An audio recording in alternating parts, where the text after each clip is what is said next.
ओम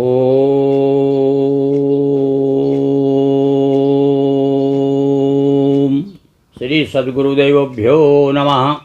ओम गम गणपतये नमः। सरस्वती देव्यै नमः। त्वदम्बुलीन दीनमीन देव्य संप्रदायकं कलोमलोग भारि हारि सर्वतीर्थनायकं सुमत्स्य कच्छ नक्र चक्र चक्रवाकुं शर्मदे तदीय पाद पंकजम नमामि देवी नर्मदे। देखिए भगवान शंकराचार्य क्या कहते हैं, सर्वतीर्थनायकम, भगवती सब तीर्थों की, सब तीर्थों में श्रेष्ठ है, सबकी नायक है। अब हम आपके सामने उन्हीं की कथा वर्णन कर रहे हैं संक्षिप्त नर्मदा पुराण में दोहा चौपाइयों के माध्यम से। विगत दिनों हमने मेघनाथ तीर्थ, उसके बाद में बीजासैनी तीर्थ के बारे में जानकारी प्राप्त की, और अब बीजासैनी तीर्थ से, जो बीजासैनी तीर्थ कहाँ पर है, ये भैया मोभौती घाट पर है। यहाँ गौर नदी का संगम हुआ था। अब यहाँ से हम आगे चलते हैं आज। तो कहाँ तक वो पहुँचे हैं, देखिए आप। भौती घाट से आगे हिरण्यफाल मिलेगा आपको। यहाँ भी बड़ा सुंदर चट्टान पर से नर्मदा जी का नीचे गिरती है, जलधारा नीचे गिरती है। हिरण्यफाल, यहाँ पर बहादल नाम की नदी है, इसका संगम है। इससे आगे चलेंगे उदी संगम, और थोड़ा आगे चलेंगे, 2-2, 4-4 किलोमीटर आगे चलने के बाद, 10 किलोमीटर चलने के बाद एक ना एक कोई नदी मिलती है। छोटी छोटी नदियाँ हैं जो कि नर्मदा जी से जिनका मिलन होता है। इसके बाद खाड़ा नदी आएगी, और आगे चली आइए तो दमखेड़ा नाम का अच्छा स्थान है, उसका चर्चित नाम है दमखेड़ा। सब लोग परकम्मावासी भी कहा करते हैं, भैया हम दमखेड़ा भी गए थे। और यहाँ से फिर पेंड्रा, और पेंड्रा से आगे फिर डेहरी संगम, डेहरी नाम की नदी है उसका संगम। और वहाँ से 10 मील और आगे चलेंगे तो अब आ गए हम लोग सूलपाणेश्वर में। और भैया सूलपाणी की झाड़ी तो बड़ी प्रसिद्ध है, सबसे बड़ी विशेष महिमा है नर्मदा तट की, इसकी सूलपाणेश्वर की। और इसकी कथा भी हम आपको सुनाते हैं। इसकी बड़ी सुंदर कथा है। कुछ ऐसी नई नई कथाएं हैं जो कथाएं आपने नहीं सुनी हैं, वो कथा भी दोहा चौपाइयों के माध्यम से हम आपको सुना रहे हैं। देखिए आप, ये भी बड़ी सुंदर कथा है सूलपाणेश्वर भगवान की। 5 कोस के क्षेत्र में शूलपाणी स्थान, और अंधक का तप देख शिव कहा मांग वरदान। यहाँ पर भैया अंधकासुर नाम का जो राक्षस था उसकी कथा से संबंधित है ये घाट है सूलपाणेश्वर है। जो कहते हैं अंधकासुर राक्षस ने आकर के नर्मदा जी के तट पर बहुत तपस्या की, और घोर तपस्या देख करके भगवान शिव तो भैया आशुतोष हैं, क्षणे रुष्टा क्षणे तुष्टा, कब प्रसन्न हो जाए कह नहीं सकते। भगवान प्रसन्न हो गए, प्रकट होकर के कहा कि हे अंधक, क्या चाहते हो। किया अनेक वर्ष शिव ध्याना, प्रकट हुए शिव कृपा निधाना, बोले वर मांगो मन माना, अंधक कहा सुनो भगवाना, मुझसे जीत सके ना कोई। भैया राक्षस तो यही चाहते हैं कि संसार में हमारी राज हो। राक्षस वृत्ति यही है, यही पशु प्रवृत्ति है जो आप ही चले हैं। पशु से ऊपर उठ जाते हैं ना तो और भी ज़्यादा आगे वृत्ति, वो राक्षसी वृत्ति है, वो भी खाए और सबको खा जाए, ऐसी वृत्ति है। तो राक्षस तो यही कहते हैं कि हमें कोई जीतने वाला ना हो, हम सबको हराते रहें। तो क्या वरदान मांगता है, देखिए अंधक भगवान शिव से। मुझको जीत सके ना कोई, और रण में सदा विजय मम को मम होई। मुझको जीत सके ना कोई, रण में सदा विजय मम होई। हे महाराज हमेशा मेरी विजय रहे। शिव शंकर हैं भोले भाले, और आँख मूंद वर देने वाले। भगवान तो आगे पीछे नहीं देखते भैया, वो तो आँख मूंद करके जो जिसने जो मांगा उसे वो दे दिया है। बहुत सी कथाएं हैं जिसके कारण कई बार तो भगवान स्वयं संकट में पड़ गए। ऐसी बहुत सी कथाएं हम समय समय पर सुनते रहते हैं। कहा तथास्तु छोड़ कर हरि को। एक बात भैया यहाँ थोड़ा सा भगवान शंकर ने थोड़ा सा एक बचाव कर लिया। बोले देखो भाई, भगवान विष्णु को छोड़ करके सारे संसार में तुम्हारी विजय का डंका बजेगा। पर भगवान विष्णु को छोड़ करके तो कहा तथास्तु, ऐसा ही होगा। किंतु कहा तथास्तु छोड़ कर हरि को, हरा सकेगा सारे जग को, तू सारे संसार को हरा देगा। अंधक ने तब इंद्र हराया और इंद्रासन तक को हत आया।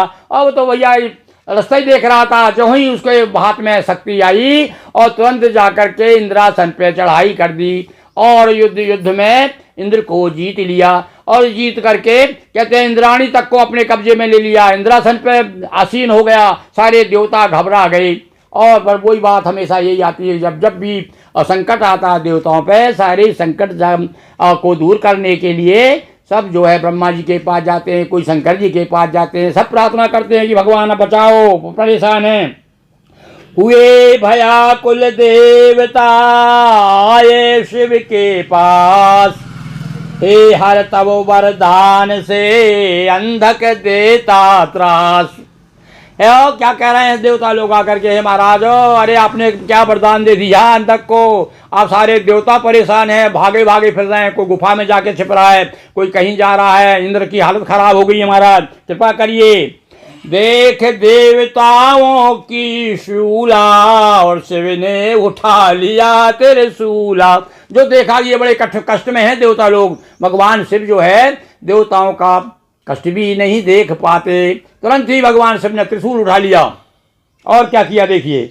वध करने सिर छेदन कीना, वध करने सिर छेदन कीना, और स्तुति सुनी बना गण लीना। अब मैंने कहा ना भगवान तो बड़े भोले वाले हैं, छड़े रुष्टा छड़े तुष्टा। और उसको जो है वध कर दिया, मार डाला उसको, त्रिशूल उठा करके अंधकासुर का विनाश कर दिया। तब उसने बड़ा गिड़गिड़ाया, हाथ पांव जोड़े, भगवान ने प्रसन्न होकर के उसे अपना गण बना लिया। वो जो राक्षस था वो भगवान शिव का गण हो गया। पर त्रिशूल, अब आखिर देखिए ये तो सब कुछ हो गया, अब आगे जो कथा चलती है वो कथा विशेष ध्यान देने योग्य है, ये नई कथा है आपके लिए।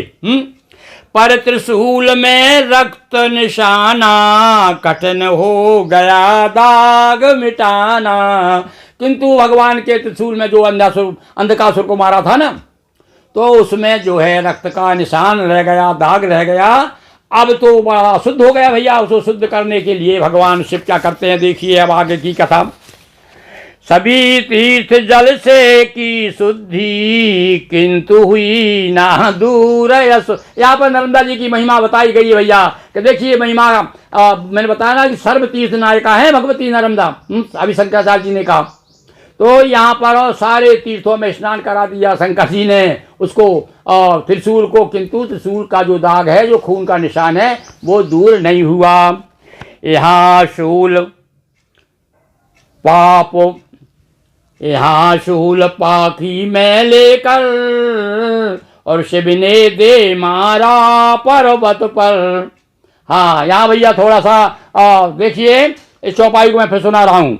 यहाँ शूल पानी में लेकर, पानी कहते हैं हाथ को, यहाँ पर भगवान ने उस त्रिशूल को हाथ में लिया, तो शूल पानी, त्रिशूल को जब हाथ में लिया इसलिए इसका नाम शूल पानी पड़ा, ये रहस्य इसका। तो यहाँ शूल पानी में लेकर, और शिव ने दे मारा पर्वत पर। इस स्थान पर जो पर्वत था, उस पर्वत पर जो ही शंकर जी ने त्रिशूल मारा, तो घुसा त्रिशूल दाग सब छूटे। नर्मदा जी का तट था, नर्मदा जी की महिमा देखिए आप, कि जो ही पर्वत में जो घुसा त्रिशूल, दाग सब दूर हो गए। और जहां घुसा त्रिशूल दाग सब छूटे, और तथा बुलबुले जल के फूटे। और वहीं से बुलबुले फूटने लगे जल के, छोटा सा एक कुंड वहां निर्माण हो गया त्रिशूल के द्वारा। और जहां हुआ त्रिशूल प्रहारा, वहाँ कुंड निर्मित है प्यारा। जहाँ पर भगवान शिव ने त्रिशूल का प्रहार किया था, वहाँ पर एक सुंदर कुंड बन गया, और वही नर्मदा जी का कुंड है भैया वहाँ पर। और सरस्वती प्रकट हुई ठाई, मिली नर्मदा से हर साई। और एक धारा बह गई वहाँ पर, सरस्वती नदी की, में ऐसा लग रहा सरस्वती मैया आ गई स्वयं, और आकर के जो है नर्मदा जी में संगम हुआ उसका। और उसको इसलिए बीच में जो है कुंड बना हुआ है नर्मदा जी के, हैं, और शूल पानी का, तो इसलिए उसे चक्र तीर्थ कहते हैं। वहाँ घूमता जल घूमता हुआ दिखाई देता है, इसलिए उसे चक्र तीर्थ भी कहते हैं, शूल पाणेश्वर के स्थान को। चक्र तीर्थ के नाम से रेवा में यह कुंड, नर्मदा जी में यह भी है कुंड, शूलपाणेश्वर के वहां आप देखेंगे, दर्शन करेंगे तो चक्र तीर्थ के नाम से रेवा में यह कुंड, दान पुण्य स्नान से करे पाक, दान पुण्य स्नान। फिर से सुनिए इन दोहों को, इस दोहे को, कि चक्र तीर्थ के नाम से रेवा में यह कुंड, दान पुण्य स्नान से कटे पाप के झुंड। उमापति महादेव की जय। हर हर हर महादेव। दोस्तों वीडियो को लाइक करें, शेयर करें, चैनल को सब्सक्राइब कर घंटी की बटन दबाएं ताकि आपको नए नए वीडियो के नोटिफिकेशन जल्द से जल्द मिलते रहें। बहुत बहुत